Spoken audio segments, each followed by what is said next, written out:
नमोस्तु महाराज श्री, नमोस्तु महाराज श्री, नमोस्तु महाराज श्री। महाराज श्री, आज इस कार्यक्रम को मैं कुछ ऑनलाइन प्रश्नों के माध्यम से प्रारंभ कर रहा हूं। गुजरात के अहमदाबाद से संजय सरावगी जी आपके चरणों में बारंबार नमोस्तु करते हुए जानना चाहते हैं कि हम कोई भी शुभ कार्य करने के पहले यह भाव रखते हैं कि हमारा कार्य समंगलपूर्ण होगा, क्योंकि हमारे पास हमारे पूर्वजों का आशीर्वाद है। महाराज श्री, क्या पूर्वजों का आशीर्वाद फलीभूत होता है? वास्तव में ऐसा समझना उचित है अथवा नहीं? देखिए, अपने पूर्वजों का बहुमान होना, उनके प्रति कृतज्ञता का भाव रखना एक गुण है। और जहाँ तक सवाल है आशीर्वाद के फलीभूत होने का, मेरा मानना है आशीर्वाद नहीं फलता, हमारी श्रद्धा भावना फलीभूत होती है। कोई कितना भी बड़ा आशीर्वाद तुम्हें क्यों न दे, जब तक तुम्हारे हृदय में उनके प्रति श्रद्धा न हो, उसका कोई असर नहीं हो। और जिनके प्रति श्रद्धा हो तो वो कुछ भी ना कहे तो भी हमारा पूर्ण आशीर्वाद उनसे मिल सकता है।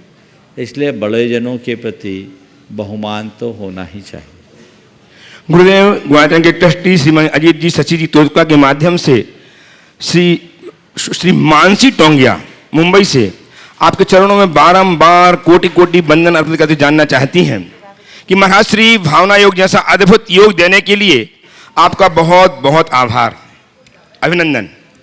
इसने सभी को स्वास्थ्य लाभ तो दिया ही है, जीवन में जॉयफुलनेस और पॉजिटिविटी का भी संचार किया है। महाराज श्री, मैं इसे नॉन जेंट्स को भी करवाती हूँ और वे बहुत शांत और बेटर फील करते हैं और रोज करवाने के लिए आग्रह करते हैं। क्या मैं अपनी आवाज़ में रिकॉर्ड करके उन्हें भेज सकती हूँ? यह साधना मैं अपनी एक मित्र के the Magic by Rhonda Byrne book के 28 डेज सेशन में करवाती हूँ, जिसमें ज़्यादा जोर इनर क्लीनिंग या प्रतिक्रमण पर होता है। मेरा प्रश्न यह है कि यह बुक पूरी तरह से ग्रेटिट्यूड पर आधारित है, जिसमें कोई नेगेटिव सेंटेंस नहीं है, जैसे कि निंदा या आलोचनात्मक दृष्टि नहीं है, अपितु सिर्फ धन्यवाद है। इसलिए भावना योग के प्रतिक्रमण में मैं निंदा करती हूँ, आलोचना करती हूँ, ये वाक्य निकाल दिए हैं। क्या ये सही है? कृपया मार्गदर्शन कीजिए। देखिए, निंदा करने का जो अर्थ है, बहुत अच्छी बात है कि आप भावना योग कर रहे हैं।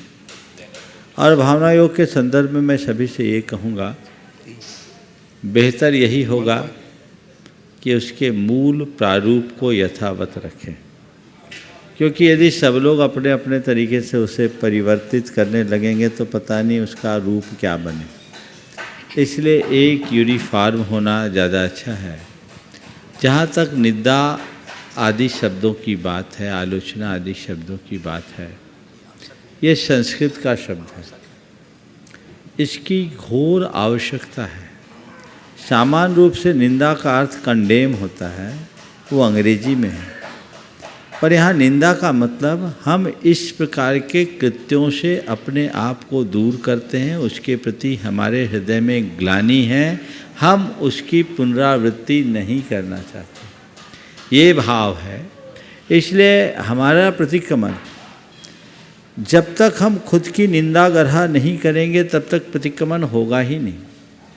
प्रतिक्रमण के भेदों में, हमारे प्रायश्चित के भेदों में एक आलोचना नाम का भेद है, जिसमें अपनी निंदा और गढ़ा है। तो हम अपनी निंदा करें, खुद की आलोचना खुद के सामने करें, वो निंदा कहलाती है। और उसी आलोचना को जब हम गुरु के समक्ष करते हैं तो गढ़ा बन जाती है। तो हमें निंदा और गढ़ा दोनों करना चाहिए।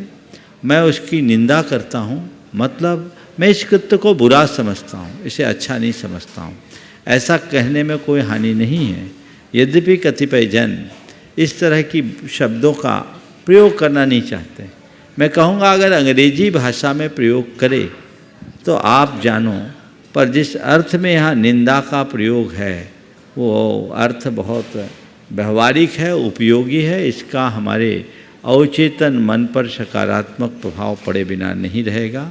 आप ये कार्य करा रही हैं, बहुत अच्छा करा रही हैं। यदि इसे यथावत कराएं तो और अच्छा हो।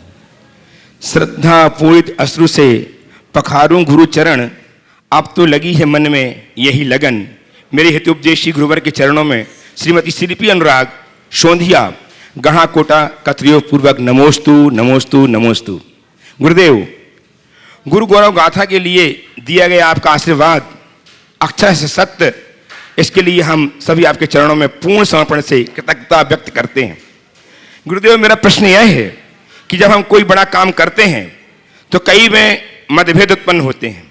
मतभेद मनभेद में ना बदले और हम सभी एकजुट होकर कैसे अपने लक्ष्य को प्राप्त करें, इसके लिए हमें सूत्र प्रदान कीजिए।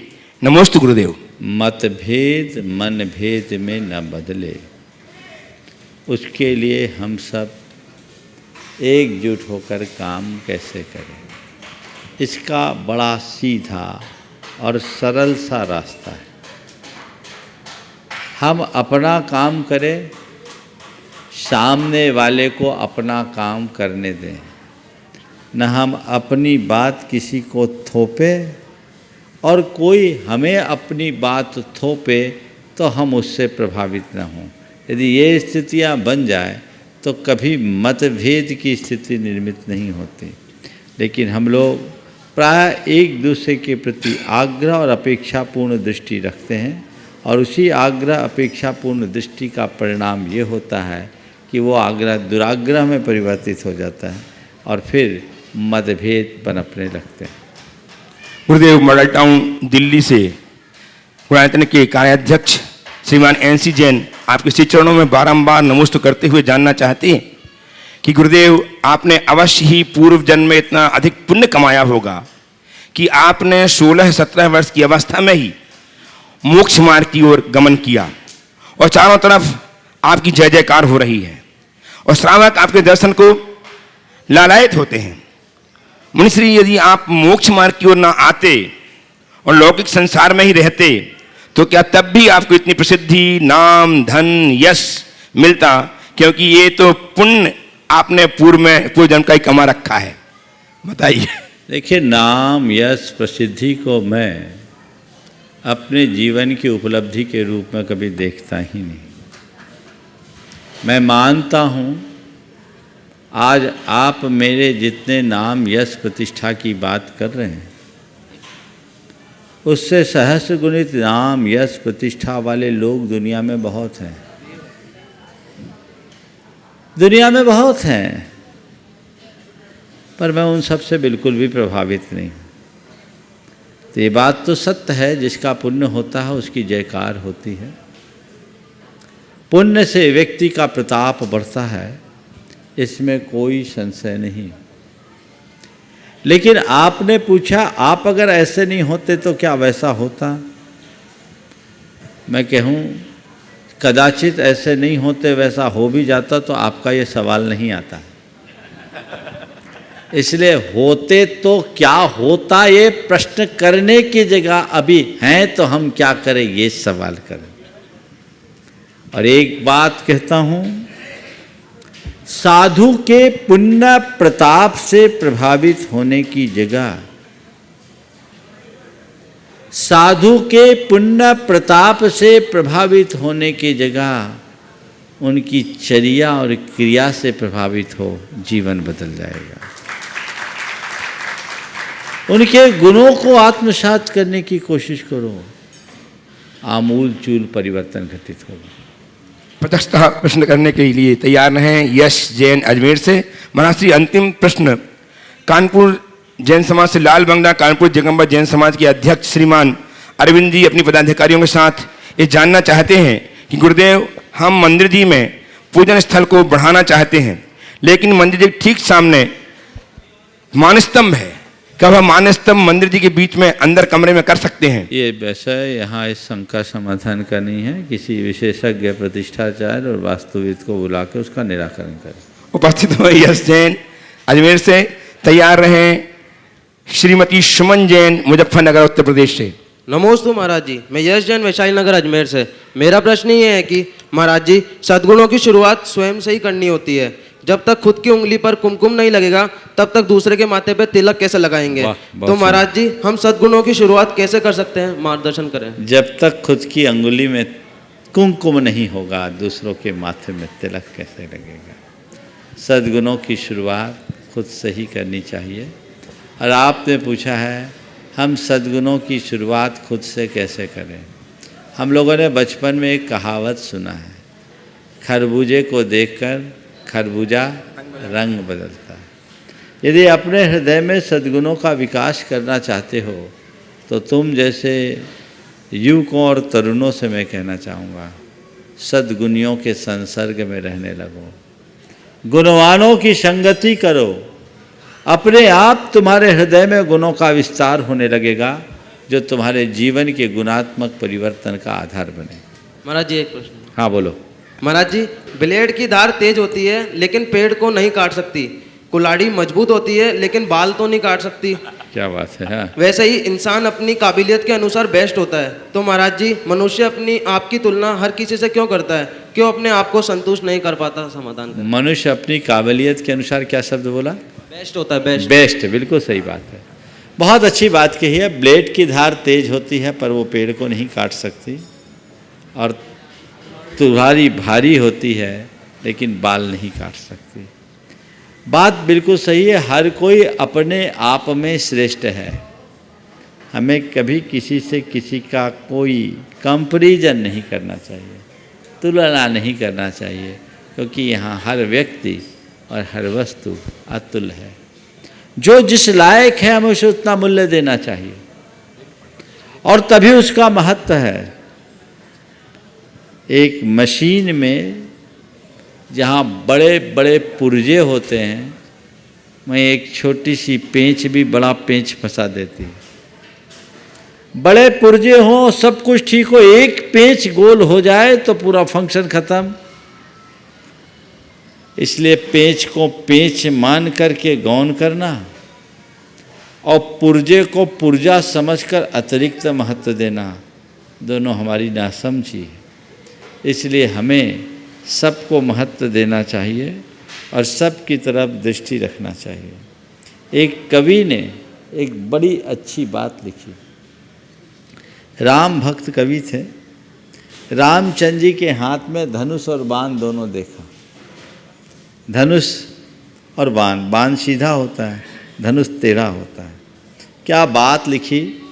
तुम्हारे प्रश्न के उत्तर के संदर्भ में ये दोहा मुझे बहुत उपयुक्त लगता है।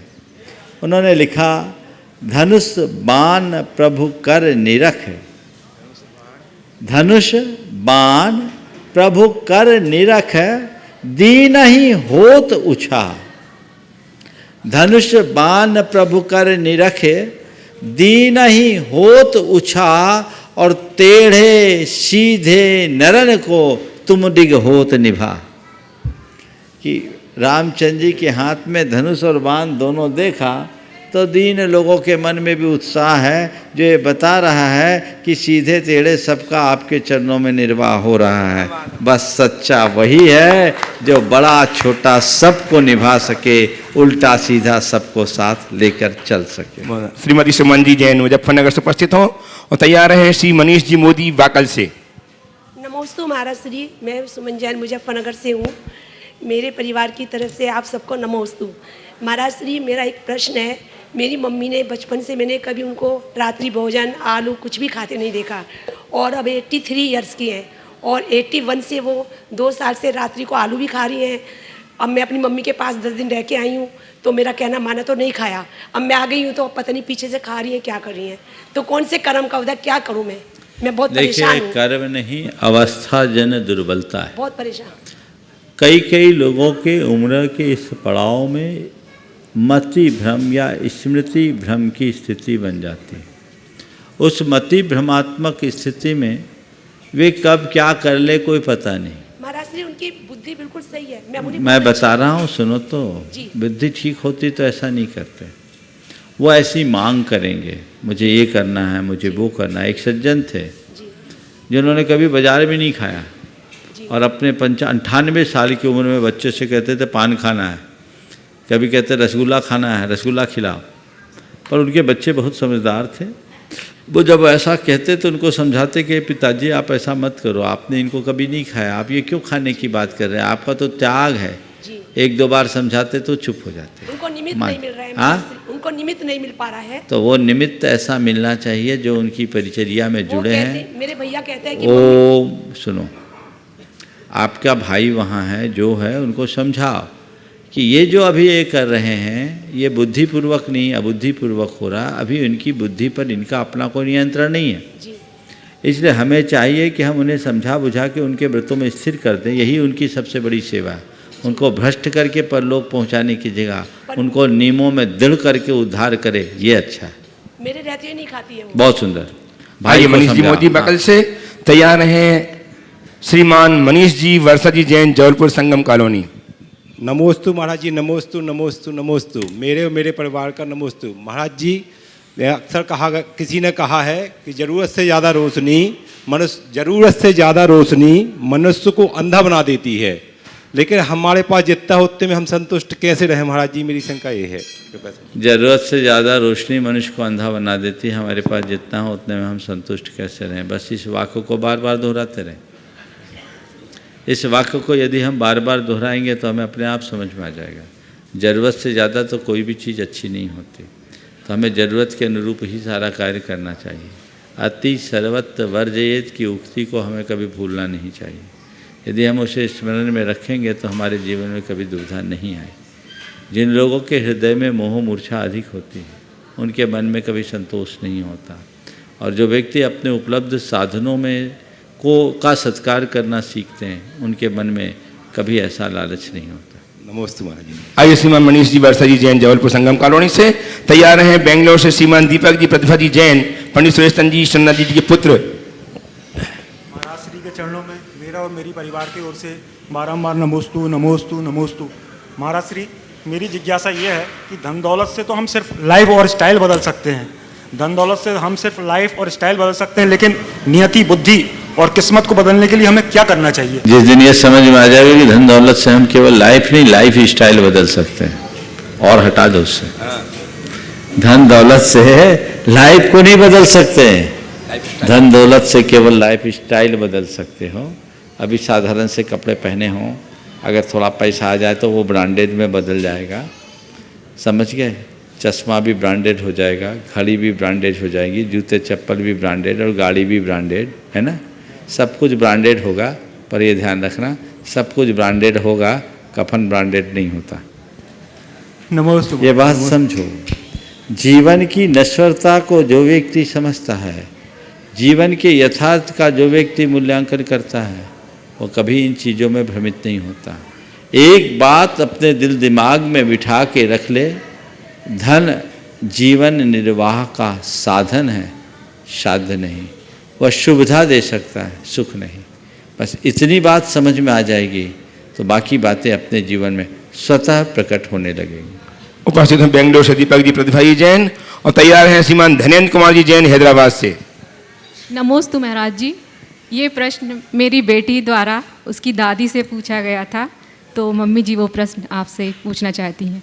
परम पूज्य मुनि द्वय के चरणों में मेरा और पूरे परिवार की ओर से नमोस्तु। गुरुवर, आजकल टीवी में एक धारावाहिक आ रहा है, कौन बनेगा करोड़पति।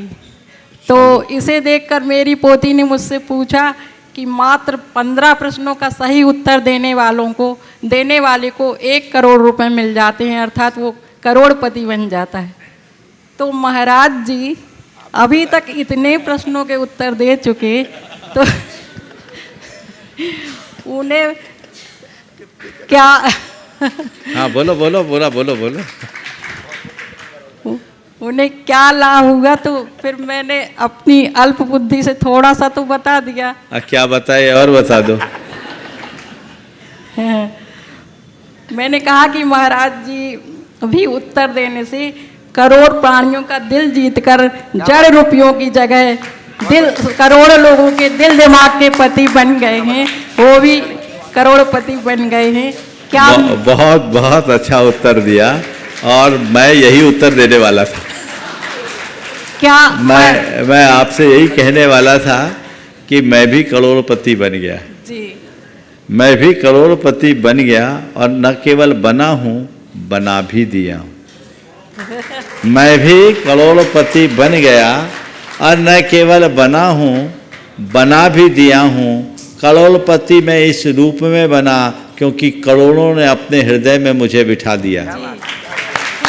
करोड़पति मैं इसलिए बना क्योंकि करोड़ों ने मुझे अपने दिल में बिठा दिया, और करोड़पति मैंने इसलिए, करोड़ों को करोड़पति मैंने इसलिए बना दिया क्योंकि उनने अपने जीवन की दिशा बदल दी। बस यही करोड़पति बनने का एक रास्ता। महाराज जी क्या आइए धनेन्द्र कुमार जी उत्तर हैदराबाद से। पर्याप्त था क्या? मैं समझता हूँ इससे अच्छा उत्तर और क्या होगा। धनेन्द्र कुमार बच्चों जी के प्रश्न के लिए यही उत्तर ठीक है। नमोस्तु महाराज जी। धनेन्द्र कुमार जी जैन उपस्थित हो हैदराबाद से। तैयार है श्रीमान शरद जी, जैन ट्रस्टी गुणायतन दिल्ली से, प्रमाणिक विद्या प्रमाणिक संघ दिल्ली। गुरुवर के श्रीमान शरद चरणों जी में- नीरज जी। गुरुवर के चरणों में मेरे परिवार की मित्रजनों की ओर से एवं सहारनपुर जैन समाज और हैदराबाद जैन समाज की ओर से सत सत नमन। गुरुवर, मेरा प्रश्न सहसकूट जिनालय से संबंधित है। आजकल काफ़ी सहसकूट जिनालय सुनने में आ रहे हैं और यहाँ तो बहुत भव्य सहसकूट जिनालय बन रहा है। मैं जानना चाहता हूँ गुरुवर के इसका क्या महत्व है और क्या ये शाश्वत हैं कहीं, जिस प्रकार नंदीश्वर द्वीप और पंचमेरु हैं? यदि हैं तो कहाँ, और यदि नहीं तो इसका प्रचलन कब से शुरू हुआ? और गुरुवर, इनमें कोई बोलने के लिए मंत्र और कहीं सुनने में नहीं आया आरती, तो इनके दर्शन करते हुए क्या भावना भानी चाहिए और किस प्रकार मंत्र हमें बोलना चाहिए? नमस्ते देखिए, गुरुवर। सहस्त्रकूट जिनालयों का उल्लेख पुराणों में आता है। संभवतः पद्म पुराण, हरिवंश पुराण में ऐसे प्रसंग आते हैं कि कहीं सहस्त्रकूट जिनालय था, श्रीपाल आदि के जाने पर वो उसके द्वार खुल गए। सहस्त्रकूट का सीधा अर्थ होता है 1000 कूट यानी शिखर वाला मंदिर। जिस मंदिर में 1000 कूट अर्थात शिखर हो उसका नाम सहस्त्रकूट। वर्तमान में सहस्त्रकूट की परंपरा बड़ी पुरानी है। मुझे जैसा ज्ञात है उसके अनुसार 10वीं शताब्दी के सहस्त्रकूट तो आज भी विद्यमान है।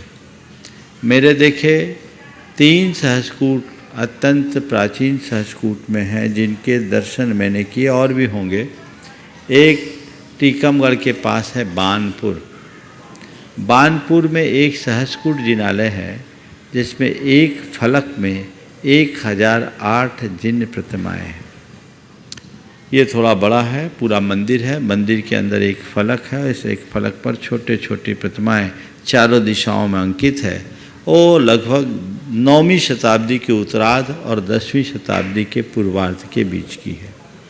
इसी प्रकार रहली पटनागंज में एक सहस्त्रकूट जिनालय है। जबलपुर के पास कुंडलगिरी कोनी जी में, कोनी जी जो पाटन के पास है, वहाँ भी एक सहस्त्रकूट जिनालय का रूप है जो सब 9वीं 10वीं 11वीं शताब्दी के आसपास के हैं। ऐसे आपके तेरापंथी कोठी में भी सहस्त्रकूट बना है जो लगभग 100 वर्ष पुराना है। इस प्रकार सहस्त्रकूट की रचनाएं होती रही। अभी इन दिनों गुरुदेव की दृष्टि इस पर पड़ी, उस निमित्त से सहस्त्रकूट जिनालय की स्थापना हुई। सहस्त्रकूट के पीछे मैं एक ही भावना समझता हूँ कि 1008 प्रतिमाओं को विराजमान करना यानी भगवान के 1008 नामों को साकार करना है।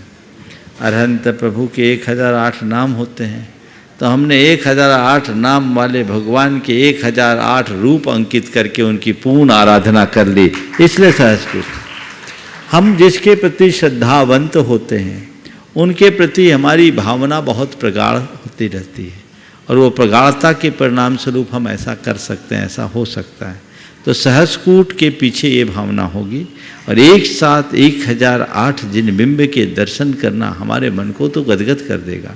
मैं तो आपसे पूछता हूँ, आपकी तो उम्र ढल गई, पर जीवन में किसी से प्रेम तो किया होगा? शायद घरवाली से तो होगा ही। ऐसे घरवाली से लोगों का प्रेम कम, झगड़ा ज़्यादा होता है, रिकॉर्ड यही है। लेकिन फिर भी जिससे प्रेम करते हैं उसकी छवि देखने का मन होता है कि नहीं होता है? कितनी छवि देखना चाहते हैं? दिल करता है जिधर देखूं बस वही दिखे, है ना? जिधर देखूं बस वही देखे, जित देखूं तित तू। बस यही भक्ति है। हमने प्रभु की इतनी मूरत गढ़ ली, उसके पीछे एक ही भावना है, जित देखूं तित तू। सब तरफ भगवान ही भगवान, भगवान ही भगवान। कई बार लोग कहते हैं अरे इतने सारे भगवान को विराजने की बात क्या है। अरे तेरे हृदय में भगवान के प्रति सच्ची श्रद्धा और भक्ति होगी तो सवाल ही नहीं उठेगा। तू तो ये चाहेगा कि मेरी आंखें हजार भले ना हो, पर मेरी जिधर जिधर आंखें जाए उधर हजारों भगवान दिखाई पड़े। ये भाव रखो, मैं जिसको देखूं वहां भगवत का स्वरूप दिखे, ये मनोभाव है।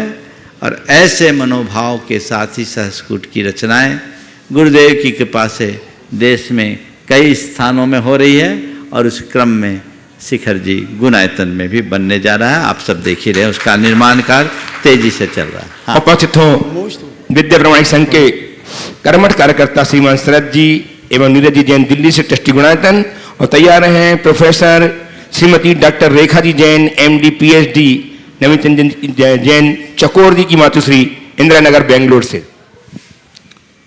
मेरा और मेरे परिवार का और श्री विद्या प्रमाणिक संघ दिल्ली की ओर से गुरुदेव के चरणों में सादर नमोस्तु। गुरुदेव, गुणायतन में आपके इस ऐतिहासिक चतुर्मास के दौरान श्री विद्या प्रमाणिक संघ को सभी यात्रियों को निःशुल्क भोजन कराने का जो भी सौभाग्य प्राप्त हुआ है, उसके लिए आज गुरुदेव हमारे संघ का प्रत्येक सदस्य आपका बहुत बहुत आभारी है। हम सभी के लिए यह बहुत गौरव की बात है कि हम गुणायतन से जुड़े हुए हैं और आपका स्नेहिल आशीर्वाद हमें सदैव प्राप्त होता है। गुरुदेव, आज हम आपसे मार्गदर्शन चाहते हैं कि हम भविष्य में और किस प्रकार से धर्म कार्य से जुड़कर अपना कल्याण कर सकते हैं। मैं पूरे के पूरे विद्या प्रमाणिक संघ के इन उत्साही युवकों को आशीर्वाद देता हूँ कि उत्साह निरंतर बने रहे और निश्चित इनका यह उत्साह काबिल तारीफ़ है। ये बहुत ही प्रशंसनीय कार्य कर रहे हैं और जो कार्य करते हैं बहुत उत्साहित होकर करते हैं। आज मैंने इनसे चर्चा में कहा भाई चतुर्मास तो अब समाप्त होने वाला है, इसके बाद बोले महाराज इसके बाद हमें पंचकल्याणक का करना है। अभी भी कह रहे कि दूसरे को नहीं। हालांकि मैंने अभी तक हाँ नहीं कहा है, लेकिन इनका प्रबल आग्रह है और सबसे पहला अनुरोध भी है। तो मुझे आज आशीर्वाद दे दीजिए। नहीं, आशीर्वाद तो मैं समय पर दूंगा, अभी नहीं दूंगा, लेकिन फाइल तुम्हारी ऊपर है, इसमें कोई संशय नहीं। इनकी भावनाओं को दाद देनी होगी। आशीर्वाद में सोच समझ के दूंगा, क्योंकि पता है हमारी दुकान बहुत बड़ी है। हालांकि इन लोगों का दिल भी बहुत बड़ा है। ये कुल 20 सदस्य हैं, 20 सदस्यों का समूह पिछले लगभग 10 वर्ष से अधिक हो गए निरंतर जुड़ के काम कर रहे हैं और तन मन धन से हर कार्यों में आगे आते हैं। ऐसी ही भावना बना के रखो। 2 बातें कहता हूँ, हमारे जीवन में धार्मिकता हो और हमारा जीवन संयमी बने, बस ये दोनों चीज़ें। प्रायः लोगों में धार्मिकता तो आ जाती है, संयमीपना कम दिखता है। जीवन का उद्धार तभी होगा जब हम धार्मिक होने के साथ साथ संयमी भी बनेंगे। नमस्ते। हाँ। नीरज जी, आजकल हमारे जैसे दिल्ली में छोटे छोटे जिनालय हैं, मतलब छोटी छोटी कॉलोनीज हैं, तो लोग ना जुड़ते नहीं है। जैसे मंदिर में बच्चे भी आज जुड़ाव नहीं है, कोई करने वाला है नहीं। हम किस प्रकार से लोगों को, बच्चों को, ये हमारा क्या कर्तव्य है उस मंदिर, हमारे जैसे हमारा घर के प्रति कर्तव्य है, तो हमारा मंदिर के प्रति क्या कर्तव्य होना चाहिए हम लोगों का, कि मंदिर की भी हमारा मंदिर भी अपना ही है, पड़ोसी का नहीं है, घर हमारा। बहुत ही व्यवहारिक सवाल आपने किया है। लोग करते नहीं कि हम लोगों का मंदिर के प्रति रुझान बढ़े, उसके लिए क्या करें। मैं कहता हूँ उसके लिए प्रथम चरण में लोगों का धर्म के प्रति रुझान कैसे बढ़े ये सुनिश्चित करो। अगर लोगों का धर्म के प्रति रुझान बढ़ जाएगा तो मंदिर के प्रति रुझान अपने आप होगा।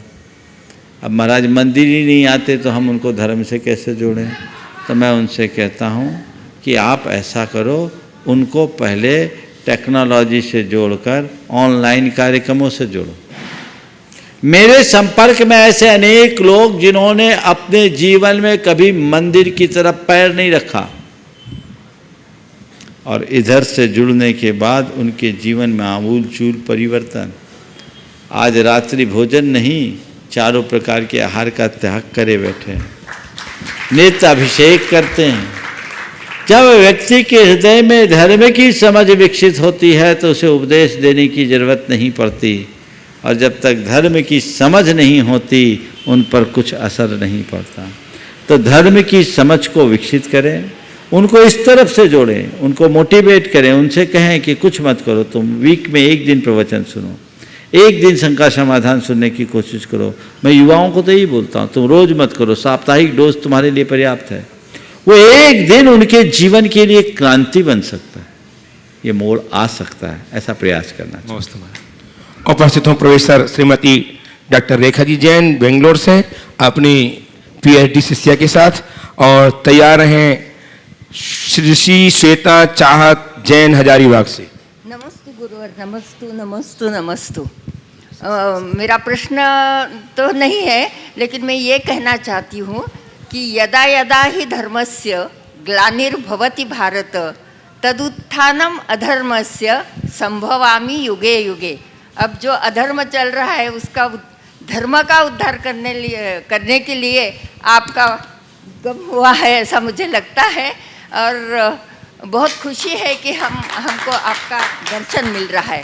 प्रश्न बहुत ही छोटा सा है कि आप इतने कहते हो, रोज़ मैं शुरू से आपका ये सुनती हूँ, लेकिन महिलाओं में अभी भी अंधश्रद्धा इतनी पनपती है, वो अंधश्रद्धा छोड़ने के लिए तैयार ही नहीं है। क्रिया में बहुत व्याप्त रहते, क्रियाकांड करने में ऐसे वो उलझे रहते हैं, तो क्या करना चाहिए? देखिए, सबसे पहले तो आपने जो बात कही मैं उसे थोड़ा संशोधित करना चाहता हूँ। यदा यदा ही धर्मस्य ग्लानिर्भवति भारत अभ्युत्थानम अधर्मस्य तदात्मानं सृजाम्यहम् की जो उक्ति है वो अपनी जगह सही है, पर यहाँ चरितार्थ नहीं। क्यों? अभी धर्म की ग्लानि का युग नहीं है, अभी धर्म की प्रभावना का युग है। ये हम सबका सौभाग्य है कि हम ऐसे युग में जन्म लिए हैं जब आचार्य विद्यासागर जैसे महाप्रतापी सदगुरु का सानिध्य। तो हम धर्म के ग्लानि के दौर में नहीं हैं, धर्म की प्रभावना के युग में जी रहे हैं। हाँ, आप मुझ जैसे लोगों की बात करो तो मैं तो एक ही बात कहता हूँ, जिन शासन का ये रथ चल रहा है अपनी गति से चल रहा है और पंचम काल के आखिरी समय तक चलेगा, इस रथ को हम जितना धक्का दे दें या खींचने में जितना निमित्त बन जाए वो मेरा सौभाग्य है। और यही सोच हर किसी की होनी चाहिए। आपके पास जो भी प्रतिभा है, समय है, शक्ति है, संसाधन है, उन सब का केवल अगर कुछ अच्छा उपयोग करना चाहो तो एक ही बात सोचो, इस जिन शासन के रथ को गति देने में मैं क्या कर सकता हूँ और मैं कितना निमित्त बन सकता हूँ। हम तुम महज निमित्त हैं, करता नहीं। ये बात भी कभी विस्मृत मत करना। और मैं अपने आप को केवल एक निमित्त मान करके ही चलता हूँ। बस ऐसी दृष्टि सबकी बनेगी, निश्चित जीवन सही दिशा में आगे बढ़ेगा। आपने जो पूछा, महिलाएं इतना सब कुछ सुनने के बाद भी प्रायः अंधविश्वासी या कर्मकांडी क्यों बनी हुई? इसके पीछे दो बातें दिखती है। एक तो महिलाओं में भावना की प्रबलता होती है और दूसरा धर्म भीरुता ज़्यादा होती है। इन दो कारणों से उनको लोग कहीं से कहीं मोड़ देते हैं और वो प्रायः भावनाओं में बह जाती है। लेकिन मेरा अनुभव ये बताता है, जिन महिलाओं ने तत्व ज्ञान को प्राप्त कर लिया, आज वो पूरी समाज में एक मिसाल बनी हुई है। तो हमें चाहिए हम धर्म के मर्म को जाने, भावना में बहकर के धर्म न करें, विवेक से बंध करके धर्म करें। भावनाओं में बह करके धर्म न करें, विवेक से बंध करके धर्म करें, और जब हम विवेक से बंध करके धर्म करेंगे तभी सच्चे अर्थों में सद्धर्म करने के अधिकारी हों। उपस्थित हों ऋषि श्वेता चाहाजी जैन हजारीबाग से, और तैयार हैं सुनील जी रेखा जी की सुपुत्री सुहानी जी दिल्ली से। नमोस्तु महाराज श्री, नमोस्तु नमोस्तु। मेरा प्रश्न यह है कि भगवान ने इस पूरे संसार को बनाया है, तो भगवान कितने बड़े होंगे, और अगर भगवान इतने बड़े हैं तो वो हमें दिखाई क्यों नहीं देते हैं? पहले तो ये बताओ, किसने बोला संसार को भगवान ने बनाया? किसने बताया, बोलो।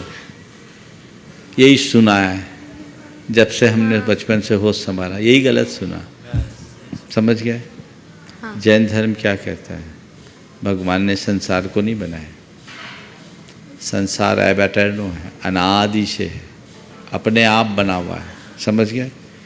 इस पूरे के पूरे क्रिएशन का कोई क्रिएटर नहीं है, अपने आप, और इसमें चेंज और फॉर्मेशन होता रहता है, वो बाई नेचर होता है। समझ गए? दुनिया में जितनी भी चीज़ें हैं सब उत्पन्न होती है, विनष्ट होती है और स्थिर बनी रहती है।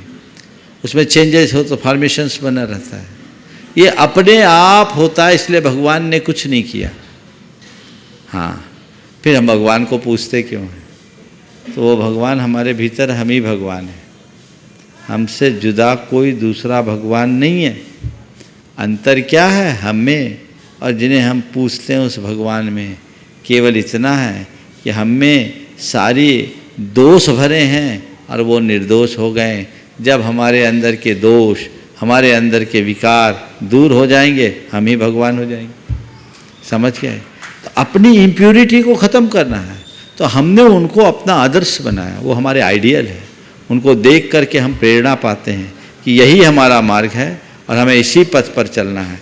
ऐसा सोचकर जब हम चलते हैं तो हमारा रास्ता साफ होता है। सुनील जी रेखा जी की सुपुत्री सुहानी जी प्रश्न प्रस्तुत करें। उसके पूर्व हमारे बीच में आज श्रीमान संतोष कुमार जी जैन ट्रस्टी गुणायतन झांसी से उपस्थित हैं। एक बार इनका जोरदार करतल ध्वनि से स्वागत कर दीजिए। ये परिवार एक बड़ा आदर्श परिवार है। सुनील जी सांख्यिकी विभाग के निर्देशक के महानिर्देशक के पद से सेवानिवृत्त हुए और सेवानिवृत्ति के पहले से ही गुरु चरणों में सेवा में आ गए।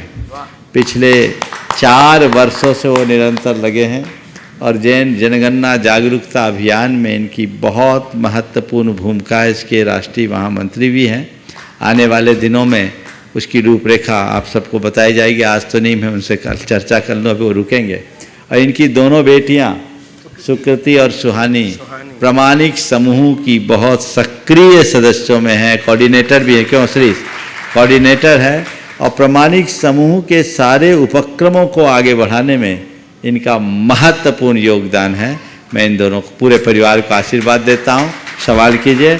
और ये लोग केवल धार्मिक कार्यक्रमों में भागीदार नहीं हैं, ये धार्मिकता को जी भी रहे हैं। इनके जीवन में वो सब चीज़ें हैं, ये एक अच्छा लक्षण है। हाँ बोलिए। महाराज श्री को सादर नमोस्तु नमोस्तु नमोस्तु। महाराज श्री, प्रश्न ये है कि मनुष्य गति में मनुष्य जो है रंग से राजा बन जाता है, क्या यह अन्य गतियों में संभव है? हाँ है, मैंने देखा जी। सादर मैं रामटेक में था, वहाँ लंगूरों का बड़ा आतंक था और बंदरों के विषय में ऐसा, खासकर लंगूर बंदर सब में जितने भी समूह में रहते हैं, तो जो लंगूर होता है उसका जो मुखिया होता था वो अपनी पूंछ को हमेशा उठा के रखता था ऐश के स्टाइल में।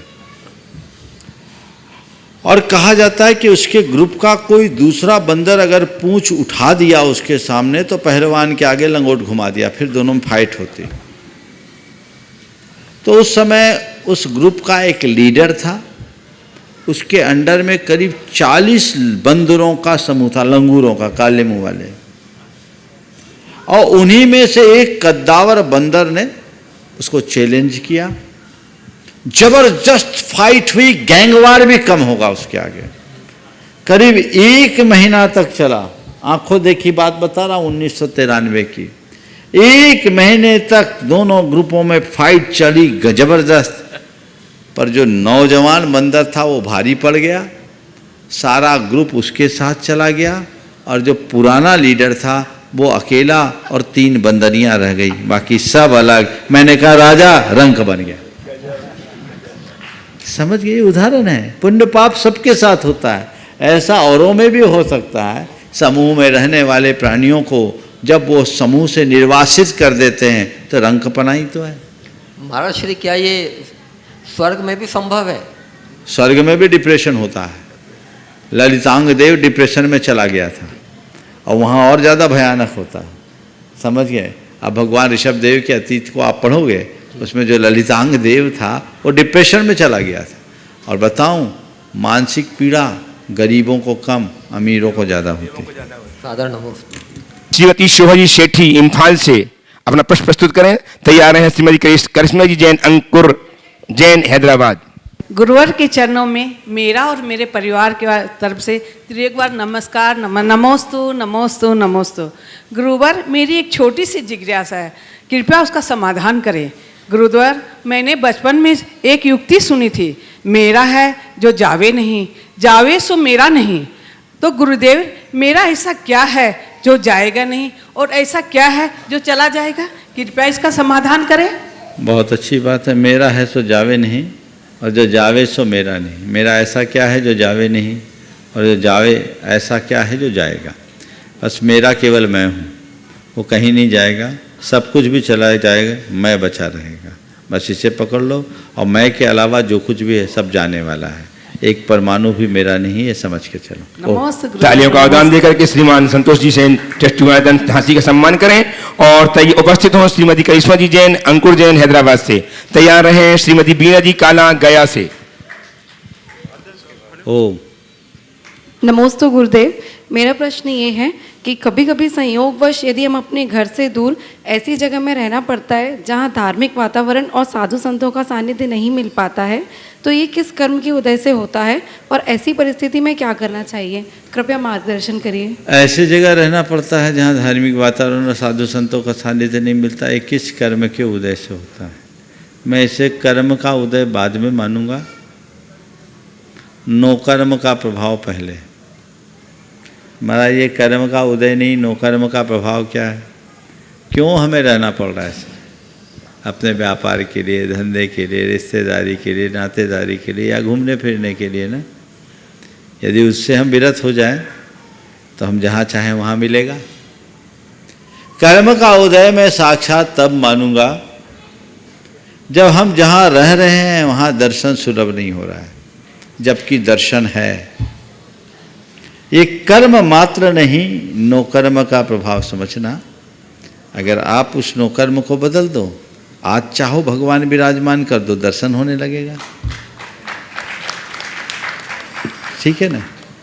हाँ, कर्म भी इसमें कारण है कि ऐसी जगह में हमें जीविका के लिए क्यों जाना पड़ रहा है।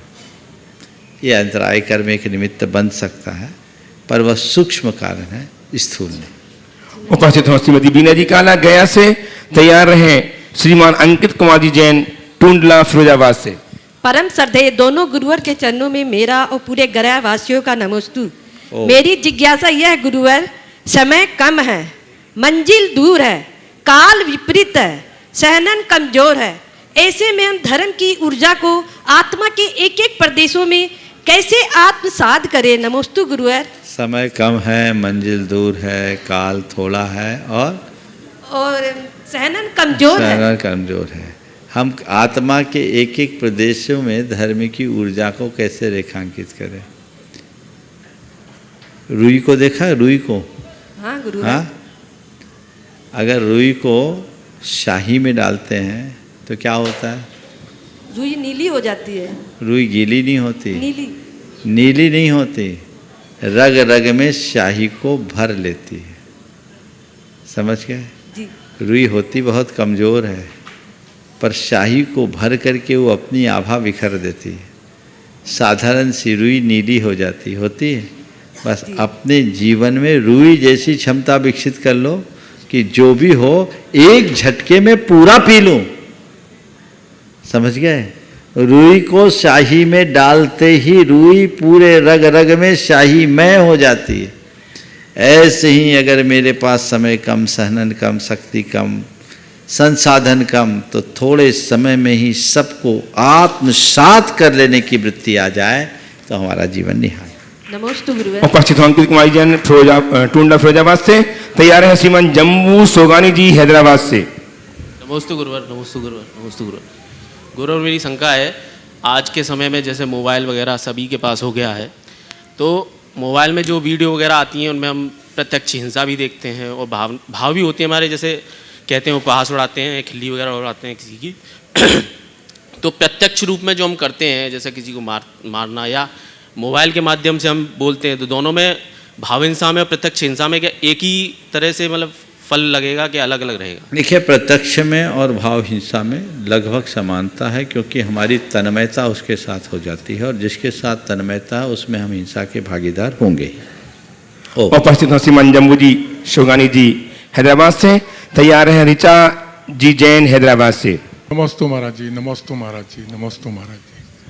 महाराज जी, आपके आशीर्वाद से अब तक का सब जीवन ठीक है।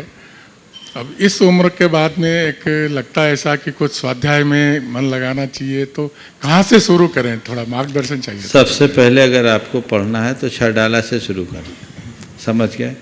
और यदि और आपको सरलतम तरीके से जानना है तो YouTube में हमारी वीडियोज हैं, हमारे 50 व्याख्यान हैं, जानिए जैन धर्म का मर्म। यदि आपने उसे क्रम से सुन लिया तो मैं समझता हूँ आपको इतना ज्ञान मिल जाएगा कि आप जैन आगम के किसी भी ग्रंथ को खोलेंगे सीधे हृदयंगम हो जाए। श्रीमती ऋचा जी जैन हैदराबाद से उपस्थित हो। तैयार है मीना जी शास्त्री उदयपुर। मुनिद्वय के चरणों में त्रैबार नमोस्तु भगवान। भगवान, ऐसा कहा जाता है कि शेरनी का जो दुग्ध होता है वह स्वर्ण पात्र में ही ठहरता है, वह किसी पात्र में नहीं रहता।